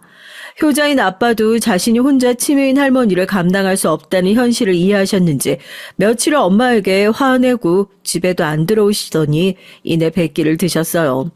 이럴 때 우리 엄마를 보면 외유내강의 성격으로 강단이 있다는 걸 새삼 느꼈죠. 그전엔 할머니의 모진 시집살이를 어떻게 다 참고 사실까 싶었는데 한번 마음 먹으신 뒤론 뒤도 돌아보지 않고 해결을 하셨어요. 엄만 거기에 더해 매년 8번이나 되는 제살 명절 때만 지내겠다고 아빠와 종친의 어르신들이 모여있는 자리에서 선언하셨습니다. 어르신들이 화를 내고 강경하게 반대를 하시지만 우리 엄마를 꺾을 수는 없었어요. 우리 엄만 종갓집 맏며느리 역할을 30년 넘게 해오신 분입니다. 대신할 그 누구도 없고요. 상황이 그리 되니 결국 엄마의 말대로 많은 집안의 악습들이 바뀌어갔어요. 고집 세고 효자인 아빠도 이 과정에서 두 손 두 발 다 들고 말았죠. 엄마는 늘 저에게 말씀하셨습니다. 넌 효자 남편 만나면 절대 안 된다. 차라리 혼자 살더라도 당당하게 살아. 엄마, 난 결혼 안 해. 결혼하더라도 절대 시모 모시고 안 살 거야. 요양원에 가신 할머니는 몇 년 뒤 79살의 나이로 세상을 뜨셨고 이후 부모님 두 분이서 건강하고 평화롭게 살고 계세요. 시간이 흘러서 전 서울의 한 대학교의 조리학과를 졸업하고 조리외식 경영학과 석사과정까지 수료했어요. 그리고 나서 본격적으로 요리 연구가로 일하기 시작해서 지금까지 늘 요리하고 연구하는 일과 함께인 인생을 시작합니다. 제 인생에서 일을 하지 않은 적은 아기를 낳고 몸조리한 2개월뿐일 정도로 늘 일을 하고 살았죠. 제가 유명세를 타기 전엔 쿠킹 클래스라고 하는 요리 수업을 주로 했지만 매달 100만 원도 벌기 어려웠어요. 하지만 점차 실력을 인정받고 방송에도 몇 번 나간 뒤엔 입소문이 나기 시작해서 쿠킹 클래스는 개설됐다 하면 하루도 안 돼서 수강 마감이 될 정도였습니다. 이렇게 요리 수업이 인기를 얻으니까 자연스럽게 수강료도 많이 인상됐죠. 저의 주 수입원은 요리 수업이지만 기업체에서 하는 연예 행사나 상류층 또는 특정 분야의 커뮤니티에서 의뢰에 들어온 특별 쿠킹 클래스와 파티 주체는 한 번에 많은 돈을 받을 수 있는 또 하나의 수입이 됐어요. 제 경력 10년을 지나고부턴 한 달에 몇 천만 원을 벌 정도로 제 분야에서 성공한 사람이 됐던 것 같습니다. 대학원을 졸업하고 이 업계에 뛰어든 뒤 일만 해온 전 연애에 딱히 관심이 없었어요. 남자랑 맛있는 걸 먹으러 다니는 친구들을 이해 못하겠더라고요. 제가 직접 맛있는 요리를 만드는 기쁨, 또 그걸 내가 사랑하는 사람이 먹어주는 기쁨, 그것이 제 인생에서 가장 큰 기쁨인걸요. 그래서 이야기거리도 안 되는 시시한 연애 2번 해본 것이 전부였습니다. 첫 번째는 20일, 두 번째는 3달 정도 만났지만 키스까지도 안 가볼 만큼 설익은 연애였죠. 그런 저에게도 갓 지은 밥처럼 뜨거운 사랑이 찾아오게 됐어요. 제가 경력 3년 차로 한참 바쁘게 일하던 중 어떤 식품회사 신제품 연구에 참여한 적이 있거든요. 그리고 그 제품이 출시되어 홈쇼핑 광고를 타게 됐어요. 홈쇼핑에서 그 제품이 보다 맛있고 정갈하게 보이기 위해 세팅도 해보고 여러 가지 체크할 것이 있어서 저도 그 방송 촬영 현장에 몇 번 가야 했습니다. 그러다가 그 홈쇼핑 방송 PD 김태식 씨를 만나게 됐어요. 일하면서 PD나 방송 관련자들을 몇 번 만나본 적 있었지만 태식 씨는 조금 다른 느낌이었습니다. 방송일 할 땐 다들 날카롭고 큰소리 뻑뻑 지르면서 바쁜 현장이라서 이 사람이 남자인지 여자인지 구분이 안 가는 게 일반적이었어요. 하지만 태식 씨는 처음 만났을 때부터 제게 악수를 권하고 천천히 악수하며 제 눈을 오랫동안 바라봤죠. 그리고 낮은 톤으로 목소리를 다정하게 여러 가지 체크할 사항들을 정리해서 알려줬습니다. 2번 정도 태식 씨와 일을 하면서 인간적인 호감을 느꼈지만 그렇게 지나가는 인연인 줄로만 알았죠. 하지만 그 이후로 태식 씨는 제 핸드폰으로 매일 아침 저녁으로 문자를 하고 쉬는 시간에 전화를 했어요. 누군가가 아침엔 굿모닝 잘 잤나요 공주님, 밤에는 굿나잇 오늘도 하루 종일 많이 보고 싶었던 그대, 이렇게 간절맞게 문자를 꾸준히 보내주는 것이 기분이 썩 나쁘진 않더라고요. 태식 씨는 절 처음 본 순간부터 결혼해서 같이 사는 모습이 그려졌다면서 저에 대한 사랑을 계속 어필했습니다. 이렇게 남자가 적극적으로 구애를 해온 적이 처음이라 낯설긴 했지만 인간적으로 호감이 있던 남자가 계속해서 연락하고 잘해주니까 저도 모르게 마음이 열렸어요. 태식 씨는 저보다 1살 많은 남자였고 우리가 데이트를 했던 때는 이미 30의 나이였습니다. 절 너무 사랑해서인지 2번째 데이트 때 영화를 보면서 제 손을 자꾸 잡으려고 하는 거예요. 전 연애를 잘 안 해봤기에 부담스럽다고 얘기를 하니까 태식 씨는 자제를 해주더라고요.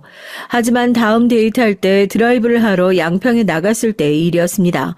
호숫가 한 카페에서 커피를 마시고 나서 차에 탔는데 왠지 태식 씨는 시동도 걸지 않고 가만히 호수만 바라보고 있는 거예요. 태식 씨 무슨 일 있어요? 내가 아무래도 수연이를 너무 사랑하나 봐. 이렇게 한마디를 하고는 제비같이 빠르게 제 입술을 훔쳤습니다. 처음엔 가벼운 뽀뽀를 했어요. 전 좋아하는 사람과 첫 뽀뽀라서 가슴이 콩닥거리면서도 수줍어서 아무 말도 못하고 가만히 있는데 몇 초 지나지 않아서 태식 씨는 더 적극적으로 제게 다가왔습니다. 이번에는 흔히 말하는 딥키스이기도 했고 너무 오랫동안 거기에다가 태식 씨 손이 어느 순간 제 몸을 더듬고 있는 게 아니겠어요? 그 손길에 너무 놀라서 안 돼! 소리치고 태식 씨를 밀쳐냈습니다. 제가 강하게 거부하니까 태식 씨는 민망하고 화가 나는 모양인지 차 문을 열고 밖으로 나갔어요.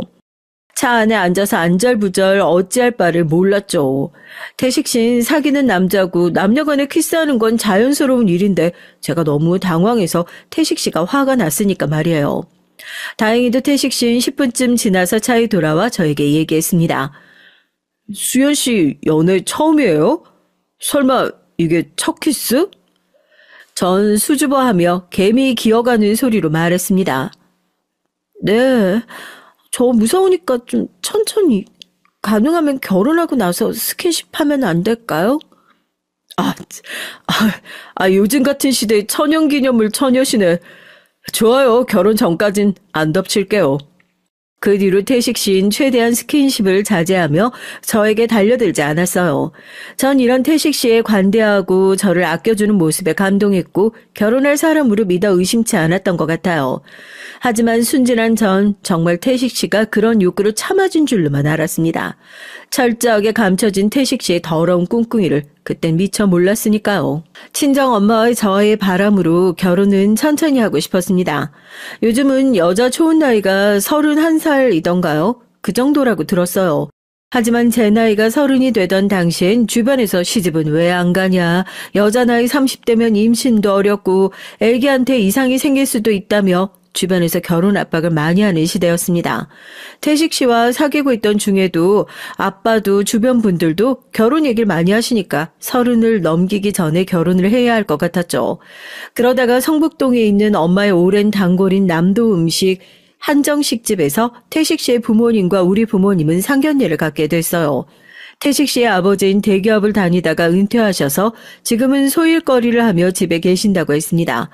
첫인상이었지만 점잖고 예의를 지키시는 분이시란 느낌을 받았죠. 그리고 태식 씨 어머니는 조금 체격이 있는 편이고 힘도 좋고 목소리도 짱짱한 분이었습니다.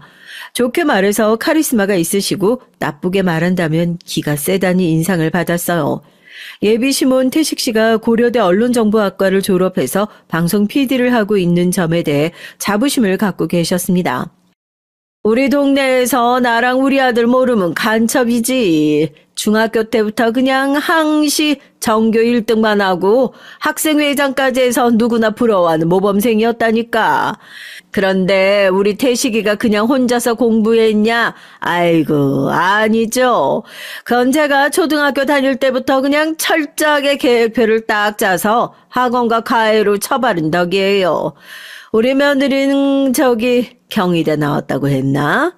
거기도 뭐 충분히 좋은 대학이지. 하지만 아마 혼자 공부했다면 태식이도 그 정도는 갔을 거야. 내가 대입 자료부터 컨설팅 학원 상담까지 아주 전략적으로 태식이의 공부 스케줄이며 학원 선생님까지 세팅을 딱 해준 덕에 얘가 고대 간 거 아니겠어? 동네 엄마들 저한테 그렇게 아양 떨면서 좋은 학원 정보 얻으려고 난리라니깐요. 그래 여보, 그건 태식이도 열심히 공부해서 나온 결과니까 학교 얘기는 그만 좀 하고 우리 새아기 얘기 좀 들어볼까요? 시모는 더 자랑하고 싶은데 시부가 우리 부모님의 눈치를 살피면서 자기 말을 끊으니 언짢은 기색을 감추지 않고 시부가 원래 대기업에서 부장까지 하던 사람이 지금은 하는 일 없이 집에서 놀고 있다고 표현했어요. 아무리 그래도 이런 격식을 차리는 자리에서 자신의 남편을 그렇게 말씀하시다니 시모가 좀 너무하다는 생각이 들었죠. 나중에 결혼해서 지켜보니 시모는 뭐든 자기 뜻대로 하는 성격이 강했습니다. 정말 기가 센 여자였어요. 게다가 사사건건 시부가 하시는 말을 무시하곤 했습니다. 심지어 시부를 뒷방 남자라고 부르고 더 나이가 드신 훌은 뒷방 노인이라고 부르기까지 했어요. 하지만 너그러운 시부는 그래도 아랑곳하거나 화를 내지 않고 인자한 미소만 지을 뿐이었습니다. 상견례 자리에선 별 탈 없이 대화를 하시고 부모님끼리 결혼 날짜를 정하셨죠. 물론 상이라기보단 시모가 어디 아는 점집에서 받아온 길일 중 택하는 방법이었다는 표현이 정확하겠네요. 태식 씨와 전 결혼 준비를 5달 안에 마치고 10월에 가을날 결혼식을 올렸어요. 신접살림은 서울의 신대방동에 있는 20평대 아파트에서 차렸습니다. 태식 씨가 홈쇼핑 PD로 일하면서 받은 월급은 큰 금액이 아니었고 취직한 지 3년 동안 모은 돈이 3천만 원 정도라고 들었어요. 태식 씨는 사람들과 술자리를 좋아하는 사람이었기 때문에 돈을 절약하고 잘 모으는 사람은 아니었고 시댁에서 주신 돈으로 그 아파트를 마련할 수 있었거든요. 그러면서 태식 씨 이름으로 대출 6천만 원이 있었기 때문에 우리가 열심히 일해서 갚아 나가기로 했습니다. 결혼하면 보통 서로의 월급이나 수입을 솔직하게 보여주고 하나로 모아서 관리를 하는 것이 보통의 부부겠죠. 하지만 우리 부부는 경제활동을 하면서 각자 돈을 관리하기로 했어요. 그리고 집에서 사용하는 공동관리 비용으로 식비나 아파트 관리비나 아이의 교육비 등에 대해선 일정한 돈을 각자 내기로 했고요. 누가 얼마를 사용했고 용돈은 얼마고 부모님께 용돈을 드리는 금액은 얼마로 하느냐는 그런 일로 서로 다투고 신경 쓰는 것이 싫었기 때문입니다. 그리고 결혼했을 때 제 수입은 월급처럼 일정치 않았지만 이미 태식 씨보단 많았기 때문에 태식 씨는 능력 있는 와이프를 얻었다며 좋아했고요. 한편 태식 씨는 늘 홈쇼핑 회사의 PD로 있으면서 자신의 능력을 마음껏 펼치지 못한다며 불만을 갖고 있었고요. 그러더니 결혼하고 얼마 뒤에 돌연 회사를 그만뒀습니다. 태식 씨가 회사를 그만뒀다는 얘기를 한 시긴 뱃속에 우리 딸을 임신한 지 4개월이 됐을 무렵이었어요. 다른 PD 몇 명과 함께 영화 드라마 제작사를 차리겠다고 하며 저와 상의도 없이 일을 저질러버린 거예요. 저는 이런 남편이 걱정되기도 했지만 이왕 남자가 사업을 하겠다고 마음먹은 이상 배포가 크게 지지해 주기로 했어요. 그리고 사업을 차리면서 필요한 자금은 제가 결혼 전부터 모은 돈 1억과 친정에서 빌린 1억을 보태줬습니다. 물론 이 돈은 당연히 갚아야 할 돈이었죠. 헌데 나중에 제작한 영화 하나가 흥행에 성공해서 회사 사정이 좋아진 것 같은데도 남편은 이 돈을 친정 부모님과 저에게 선뜻 갚질 않았어요. 가족이라고 생각해서 천천히 갚으려는 모양이라고 서운한 마음을 애써 달랬습니다. 하지만 제가 심각하게 여기는 남편의 문제는 이게 아니었어요. 밝히기 부끄럽지만 우린 사실 쇼윈도 부부였습니다. 같이 사는 사람으로서 서로에 대한 불만은 없었지만 실은 잠자리를 갖지 않는 부부였습니다. 결혼하자마자 우린 이 부분에서 삐걱대기 시작했어요. 남편은 정력이 왕성한 남자였습니다. 하루에 한 번 이상은 관계를 요구했고요. 어떤 분은 복에 겨운 소리 한다고 생각하실지 모르겠지만 일을 하느라 바쁜 데다가 관계가 너무 아프기만 하고 전혀 즐겁지가 않은 행위였기 때문에 전 억지로 남편에게 맞춰줬죠. 그런데 남편은 점점 더 이상한 것들까지 요구하는 거예요. 좀 변태 같은 행위들 말이죠. 참다 못한 제가 더 이상 이런 관계를 하고 싶지 않다고 딱 잘라 말하고 강하게 거부하기 시작했습니다.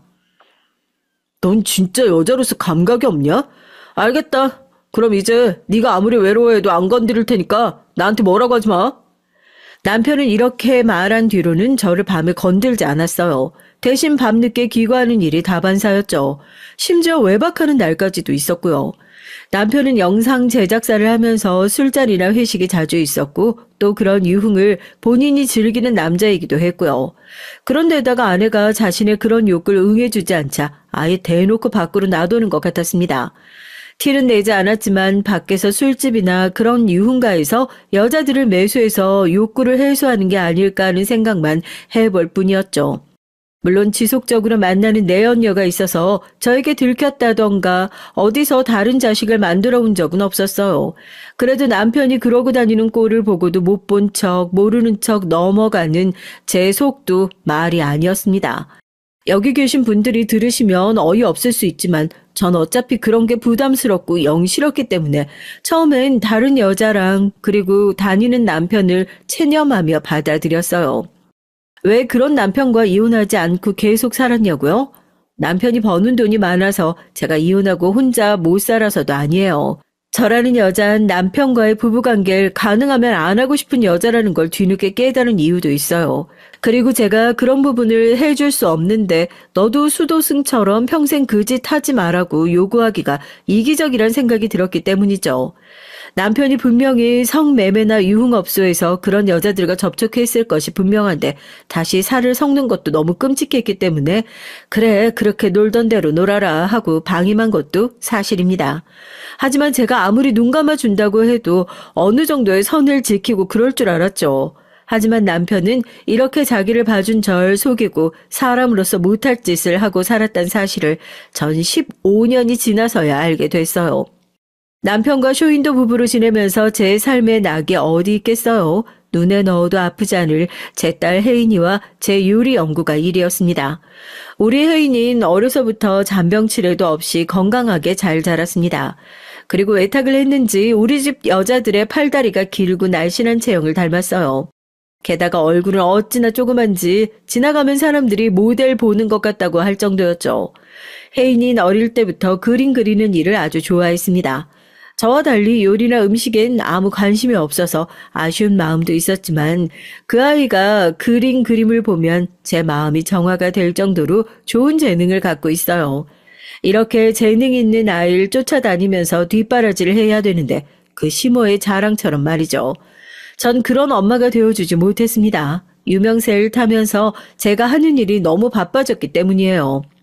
제 일을 사랑하는 데다가 나를 찾는 고객들이 늘어나는 일은 분명 감사한 일이죠. 그렇지만 제 딸아이에겐 참 미안한 엄마였어요. 다행히도 바쁜 엄마를 대신해서 친정엄마가 혜인이를 돌봐주셨습니다. 엄마 밑에서 자란 딸인 제가 봐도 우리 엄만 최고의 양육자임을 알고 있기에 엄마에게 아이를 맡기고 일에 매진할 수 있었습니다. 그리고 전 재테크에도 큰 관심이 없어서 은행에 저축을 하는 것이 고작이었죠.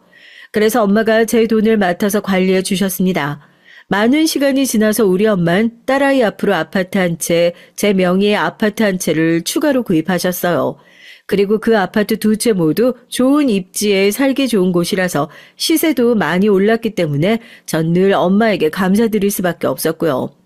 하지만 언제까지고 우리 혜인이가 할머니 밑에서 얌전히 잘 큰 것만은 아니었습니다. 딸아이가 초등학교 6학년이 되었을 무렵 사춘기가 시작됐고 할머니는 물론 저와도 관계가 틀어지기 시작했어요. 말도 안 하고 제 방에 들어가서 방문을 걸어 잠그고 밖으로 잘 나오지도 않았습니다. 아무리 대화를 해보고자 얘기해도 소용이 없었어요. 가정식 요리 전문가인 전 어디에서나 늘 가족 간의 정을 나눌 수 있는 한 끼에 대해 강조하면서 정작 내 하나뿐인 딸아이에게 밥을 차려주고 마주 앉아 함께 얘기 나누는 날이 부족했던 걸 고백합니다. 이 부족한 엄마 때문에 혜인이가 저렇게 된 것은 아닐까 하는 죄책감으로 많은 고민을 했어요. 돈도 제 커리어도 내 아이보다 중요하겠어요. 그래서 전 딸아이가 중학교 2학년에 학교 친구들 때문에 등교를 거부했던 일을 계기로 제가 하고 있던 일을 대폭 줄여서 가능한 딸과 시간을 많이 보내려고 노력하기 시작했어요. 제 수입은 절반으로 떨어졌지만 전 이때의 결정을 조금도 후회하지 않습니다. 제 노력을 알아준 덕분인지 혜인인 조금씩 마음의 안정을 찾고 저와 대화하는 시간을 점차 늘릴 수 있었어요. 그리고 지금까지 예쁘게 잘 커주고 있습니다. 부모가 상처를 주었는데도 말이죠. 아이의 이런 문제에 대해서도 남편은 잘 알지도 못하고 밖으로만 돌고 있었어요. 게다가 아들 일의 극성이었던 심은 저에게까지 간섭이 심했습니다.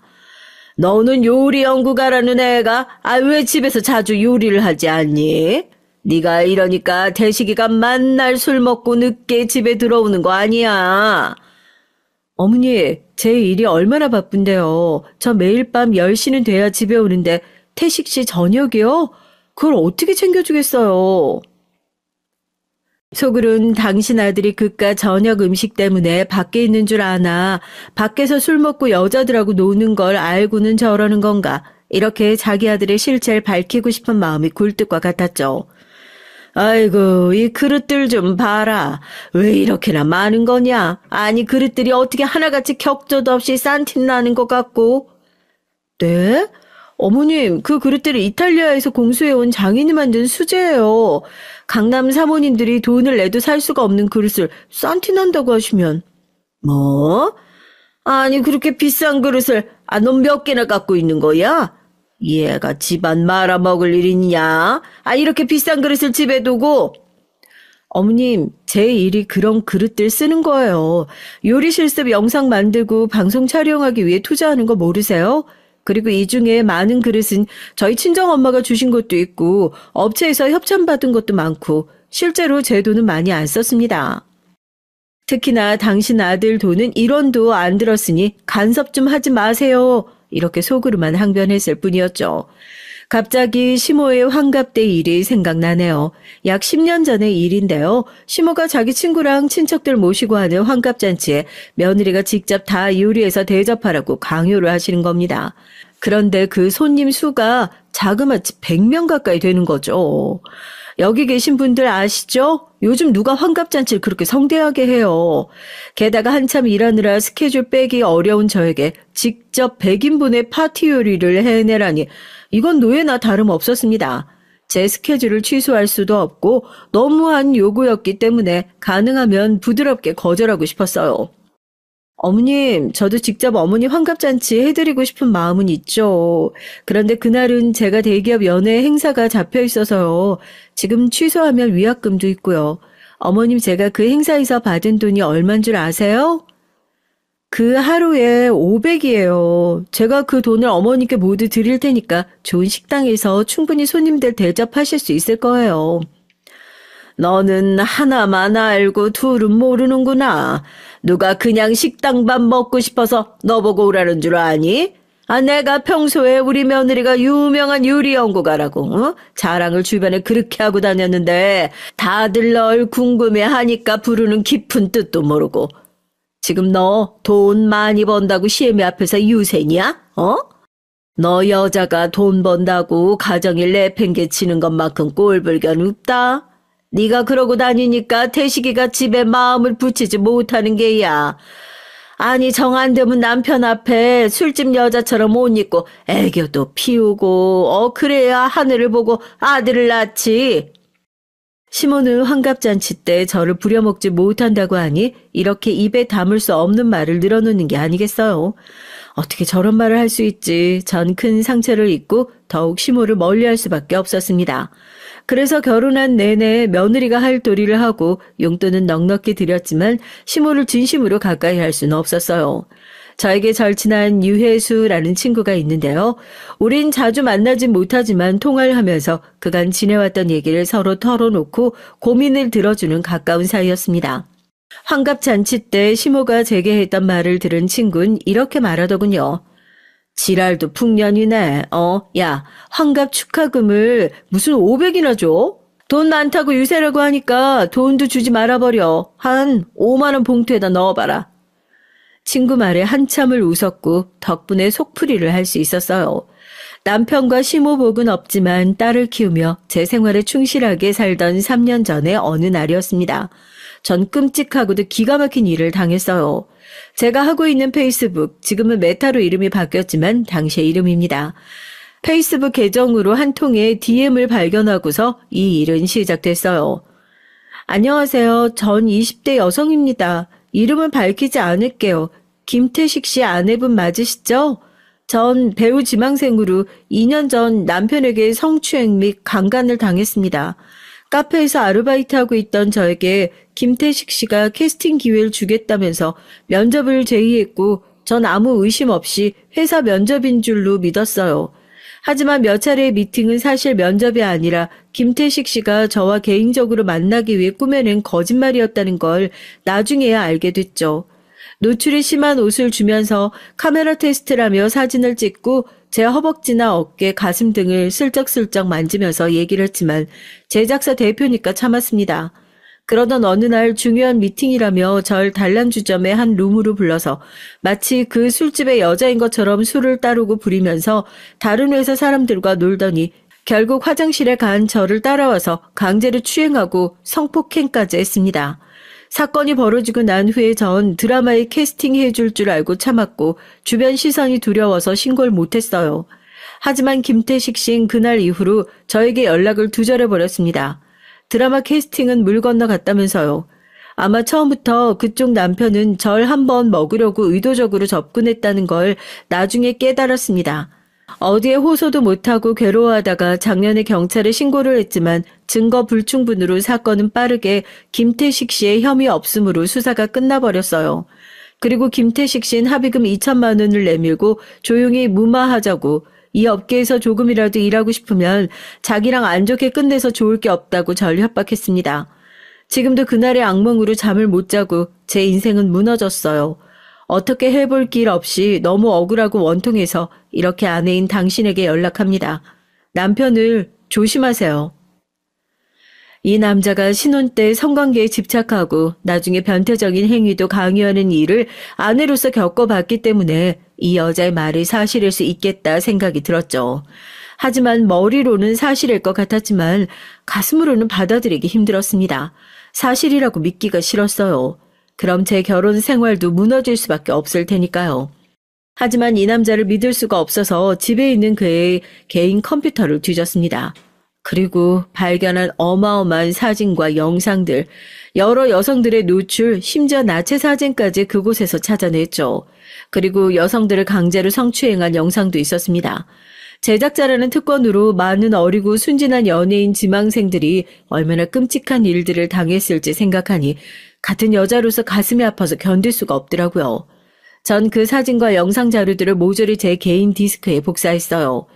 저에게 DM 메시지를 보냈던 그 여자처럼 아마 신고해도 돈과 권력을 이용해서 제대로 처벌받지 않고 넘어갔을 겁니다. 그러니 아직까지도 저렇게 아무렇지 않게 살고 있겠죠. 언젠가 이 추악한 성폭행범을 처단하기 위한 결정적인 증거로 사용하기 위해 남편에게 비밀로 하고 몰래 감춰뒀어요. 전 남편과 친한 다른 제작자 PD인 인섭 씨와 친분이 있었습니다. 인섭 씨는 결혼 전 남편과 같은 홈쇼핑에 있었고 저와도 일적으로 만난 적이 있어서 남편만큼이나 오랜 인연을 갖고 있었어요. 그리고 사람 속을 잘 모르지만 이 사람은 그래도 남편과 달리 양심적이고 착한 사람이라고 생각했죠. 인섭 씨에게 중요한 할 말이 있다고 불러내서 회사 인근의 커피숍에서 만났습니다.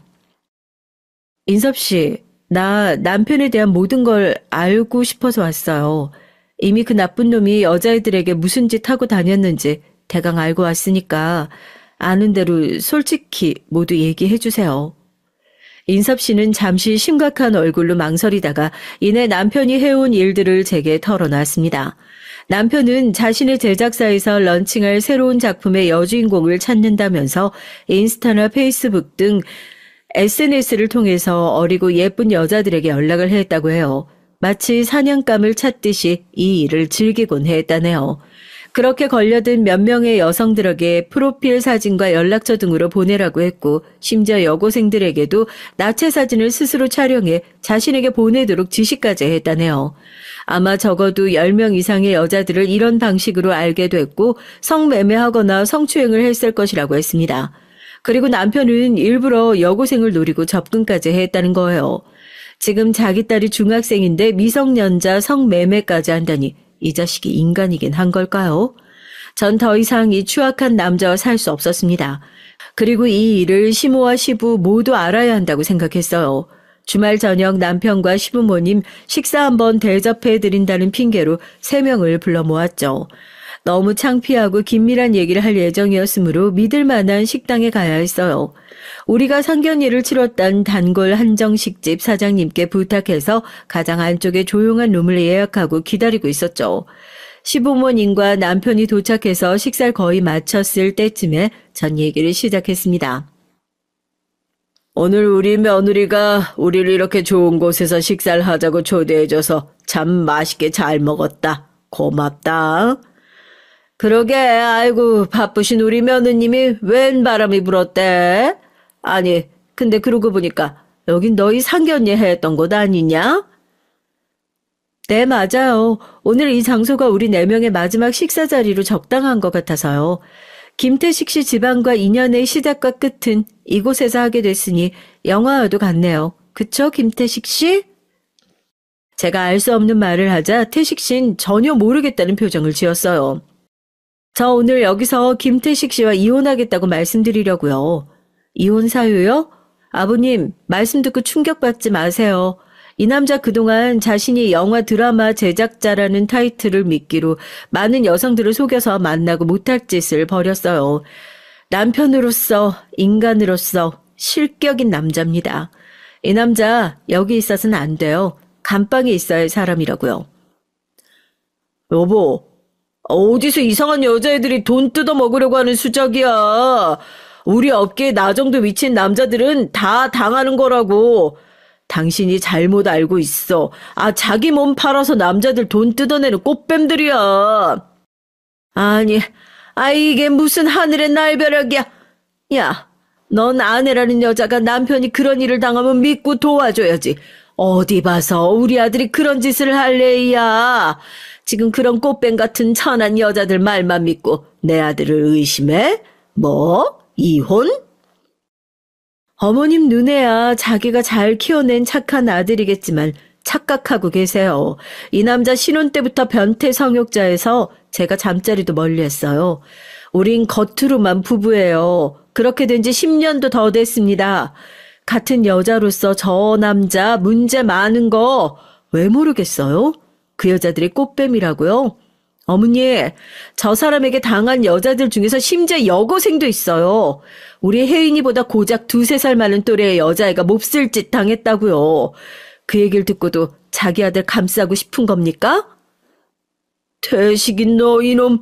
혜인애미가 다 어디서 보고 들은 게 있으니 저런 얘기를 하는 거겠지. 저 얘기들이 사실이냐? 어서 실토하지 못해.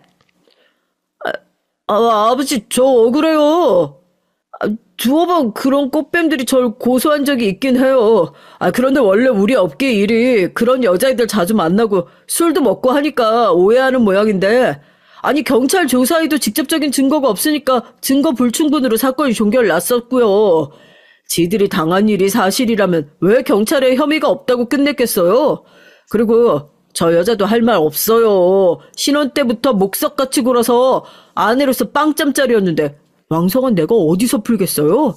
술집 여자들하고 놀고 다닌 건 사실인데 그렇다고 범죄를 저지른 건 아니란 말입니다. 맞네. 우리 아들 말이 맞아. 내 아들만 탓할 거 없어. 네가 여자 구실을 제대로 했으면 태식이가 그렇게 밖으로 돌았겠냐? 얘가 그렇게 밖에서 놀다 보니까 응? 어디 꽃뱀 같은 것들에게 도리어 당한 거지. 대식의 말 들어보니까 네 책임이 크구나. 이럴 때일수록 네가 안 사람으로서 남편을 믿고 도와야지. 그 꽃뱀들 말만 믿으면 되겠니? 도리어 시몬은 제 책임이라며 혼을 냈습니다. 아무리 팔은 안으로 굽는다지만 이런 상황에서 자기 아들을 감싸는 저 시몬, 인성이 나쁜 걸까요? 모성애가 깊은 걸까요? 너무 혼란스러웠습니다. 시부모는 자기 아들의 죄를 인정하는 것이 어렵겠다는 생각이 들었어요. 저에게 그 직접적인 증거가 있어요. 여보, 그게 무슨 말이야? 당신 혹시 내 서재 뒤졌어? 역시 찔리는 게 있으니까 저런 반응이 나오네. 당신 죄는 피해자들이 알고 내가 알고 하늘이 알아. 어디서 손바닥으로 하늘을 가리려고 그래? 계속 발뺌하고 나 열받게 하면 그 증거 피해자들에게 보낼 거야. 그럼 당신 돈 얼마로 합의하고 협박하는 것도 안 통하겠지? 그러니까 조용히 이혼해줘. 우리 딸이 자기 아빠 이런 인간이라는 거 모르도록 조용히 말이야. 이혼 합의서 보낼 테니까 두말 없이 조용히 나랑 혜인이에게서 사라져. 전 이 말만 남기고 그 한정식 집에서 나왔습니다. 남편은 자기 죄가 드러날까봐 제가 요구하는 내용을 모두 동의하고 이혼에 합의를 했어요. 그렇게 우리 부부는 빠르고 조용하게 이혼을 했습니다. 우리는 경제적으로 독립되어 각자 관리했기 때문에 남편이 해온 신대방동 아파트는 남편이, 지금 살고 있는 양재동 아파트는 제가 마련했기 때문에 제가 갖기로 했어요. 친정엄마가 관리해온 저의 재산들은 남편과 시댁이 기여한 바도 없고 알지도 못했기 때문에 지킬 수 있었고요. 만약 이를 시모와 전 남편이 알았더라면 어떻게든 분할 청구를 하려고 들었겠죠. 재산 분할과 이혼 과정은 깔끔했지만 우리 딸이 받은 마음의 상처는 어떻게 해줄 수가 없었어요. 원래 밖으로 놔두는 아빠에 대한 애정이 많지 않았고 신뢰하지도 않았던 우리 딸은 눈치상 아빠가 뭔가 큰 잘못을 했다는 걸 아는 것 같았습니다. 제가 딸의 양육권을 가져오기도 했지만 아니었다고 해도 딸은 아빠에 대한 증오심으로 아마 함께 살 수 없었을 거예요. 딸은 아빠 때문에 심한 남성 혐오를 갖게 됐습니다. 전 딸에게 늘 말해요. 세상에 좋은 남자가 얼마나 많은데 니네 아빠 하나 보고 혼자 사는 건 바보야. 엄마가 바보라서 그런 남자랑 결혼해서 날 낳은 거 아니야? 난 그런 불행 반복하고 싶지 않아. 그러면서 아직도 비혼주의를 고집하고 있어요. 전 이혼하고 난 뒤 요리 연구가의 일을 대부분 정리했습니다. 제가 유명해지면 질수록 전 남편에게 당한 여성들의 연락을 더 많이 받게 되겠죠. 이혼했다지만 그러고 싶지 않았어요. 전 친한 친구 혜수와 함께 한정식집을 차렸습니다. 제가 음식에 워낙 정성인 사람이고 음식과 격이 있는 상차림 등에 대한 경력이 30년이에요. 우리 식당에서 재료 선정부터 요리 및 서빙까지 하나하나 제가 관리하지 않는 부분이 없습니다. 또 아르바이트를 고용하지 않고 모든 정직원에게 업계 최고의 대우를 해주면서 함께 한마음으로 운영하고 있어요. 이런 저의 노력을 알아주신 고객분들은 한 번 더 찾아주시고 중요한 행사마저 꼭 우리 식당을 찾아주십니다. 1인분에 10만 원 가까이 하는 비싼 가격임에도 예약이 차 있을 정도로 잘 되고 있고요. 새로운 일로 바쁘기도 하고 식당을 운영하는 재미에 빠져서 1년의 시간이 훌쩍 지난 어느 날 벌어진 일이었습니다. 저녁 7시에 예약하신 매화방 손님이 있어서 전 보통 때와 같이 현관에서 손님들께 인사를 드리려고 기다리고 있었죠. 그때 제 앞에 보인 사람은 전 남편과 시부모 그리고 어떤 여성과 그의 부모님이었어요. 세상에 이런 우연이 있을까요? 제 식당에서 전 남편은 두 번째 상견례를 하게 된 거였습니다. 정말이지 질긴 악연이네요. 놀란 저보다 더 놀란 사람은 바로 전 남편과 시부모님이었습니다. 하지만 전 식당 주인으로서 그 사람들은 상견례 자리이기 때문에 아는 티를 서로 낼 수가 없었고 최대한 당황한 기색을 감췄어요. 손님들을 올려보내고 난 뒤 전 떨리는 가슴을 잡고 한참을 숨도 제대로 못 쉬었습니다. 그때 친구 혜수가 다가와서 무슨 일인지 물었어요. 제 얘기를 들은 혜수는 내가 매화방을 오가면서 그 인간들이 무슨 얘기를 하는지 들어볼게 라며 손수 서빙을 담당했습니다.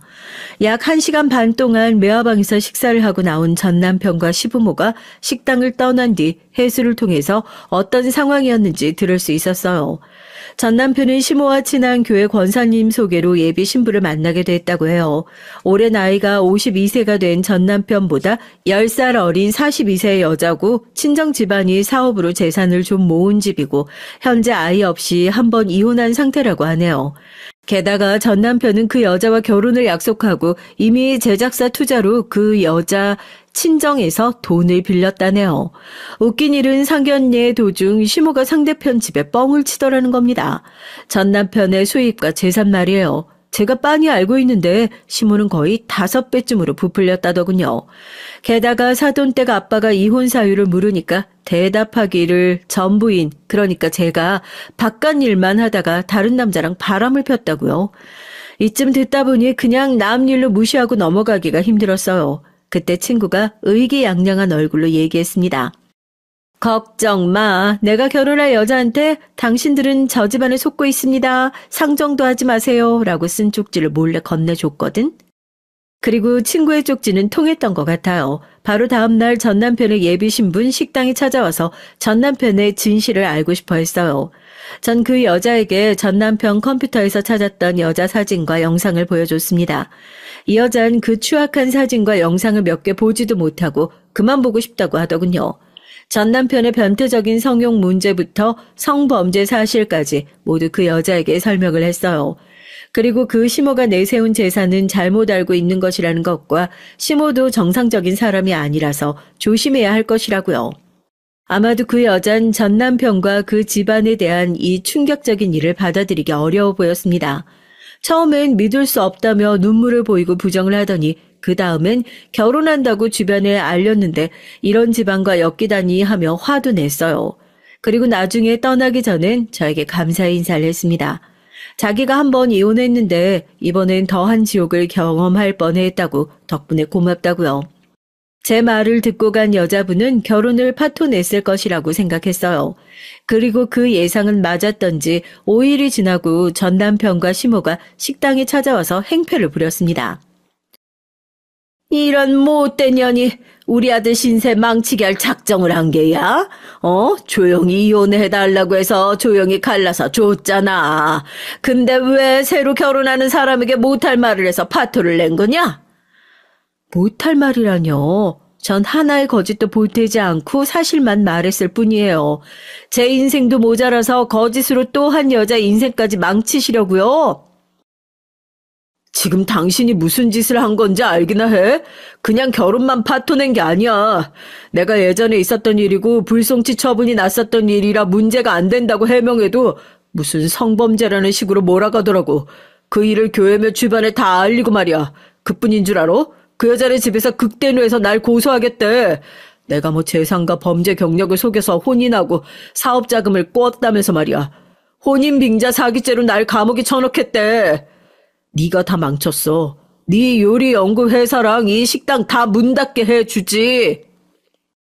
그때 남편 말을 듣고 화가 난 내 친구가 빨간 소쿠리에 한가득 들어있는 시래기랑 나물 다듬고 남은 쓰레기를 시모와 전 남편에게 던져버렸습니다. 듣자 하니까 야, 너네 같은 말종들에겐 이 나물 다듬고 남은 것도 아깝다.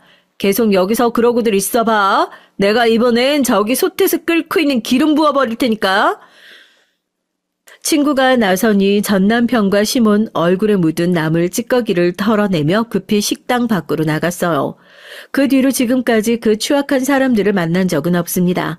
제 인생에서 그 남자를 몰아낸 건 다행이지만 지금 제가 고민하고 있는 한 가지가 있어요.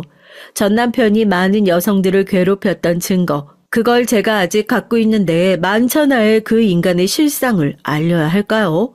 경찰에 전 남편이 성범죄를 했다는 신고를 해야 할까요? 분명히 인간적인 도리론 그래야 한다고 생각합니다.